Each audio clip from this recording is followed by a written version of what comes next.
বন্ধুরা চলে এসেছি আজকে সানডে স্পেশাল চিকেন দরবারি রেসিপি নিয়ে। যদিও ভিডিওটা আমি দেখেছি ইউটিউবে, তারপর ওখান থেকে মনে হলো না ভালোই বানাই। দেখো, প্রথমে ওইগুলো শুকনো খোলায় ভাজার জন্য ওই মশলাগুলো নিয়ে নিয়েছি।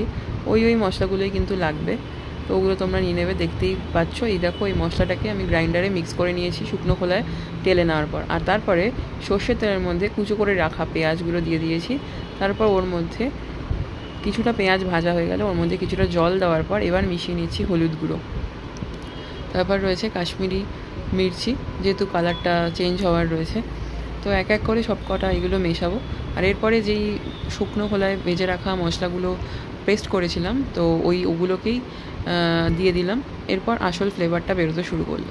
তারপর স্বাদ মতো নুন দিলাম। নুন না, আমি খুব বেশি দিই না, আস্তে আস্তে রান্না শেষ হওয়ার দিকে যখন যায় তখন নুন দিই। এরপর একটা কেটে রাখা টমেটো, ওটাকেও দিয়ে দিলাম। আস্তে আস্তে মশলাগুলো কষাবো আর এগুলো দিতে থাকবো। এরপর আদা, রসুন আর লঙ্কা বাটা, এগুলো তো লাগবেই, এগুলো ছাড়া তো আর মাংস সম্ভব হয় না। যাই হোক, এগুলো আস্তে আস্তে দিলাম। আর এরপর এগুলোকেও সবকটা একসাথে মিশিয়ে ভালো করে মশলাটাকে কষিয়ে নেব। তো দেখো, এখানে বেশ কালারফুল লাগছে, সুন্দর দেখতে লাগছে। এগুলো সব কটা একসাথে মিশে গেল আর অসাধারণ একটা স্মেল আসছিল। তো তোমরা অবশ্যই বাড়িতে একবার ট্রাই করো, বেশ ভালোই লাগবে। ঘরোয়া সব কিছু দিয়েই হয়ে যায়। আর এই যে চিকেনটাই আগে থেকে ধুয়ে রেখেছিলাম, সেগুলোকে আবার দিয়ে দিচ্ছি। তো চিকেনটা অ্যাকচুয়ালি আগে থেকে মেখে রাখা ছিল না। অন্য সময় চিকেন মেখে রাখি বা মাটন মেখে রাখি, কিন্তু এটা কিন্তু ডিরেক্ট যাচ্ছে, তো যার জন্য একটু স্টিমে বেশিক্ষণ থাকতে হবে, এটা কিন্তু মাথায় রাখো। তো এরপরে আমি চিকেনগুলোকে ভালো করে মিশিয়ে নিলাম। আমাদের 1 কিলো 200 মতন চিকেন ছিল। 1 কিলোর মতো চিকেন থাকলেই ওই রকম মশলা থাকলেই হবে। এরপর চিকেনটা যখন অনেকটা কষে আসলো, তারপরে আমি দিয়ে দিলাম দই। তো দইটা দেওয়াতে কিন্তু ফ্লেভারটা এবং কালারটা পুরোটাই চেঞ্জ হয়ে গেল। তো এরপর যেহেতু কালারটাও চেঞ্জ হয়ে গেছিলো, আমি কিছুটা হলুদ গুঁড়ো আর কাশ্মীরি মির্চি আবার অ্যাড করেছিলাম। আর হ্যাঁ, এর সাথে কিন্তু ভিডিওতে আমাদেরকে গরম মশলার গুঁড়োটা দিতে দেখায়নি, বাট আমার মনে হয়েছিল না দিই, যদি ফ্লেভার ভালো না আসে তাই।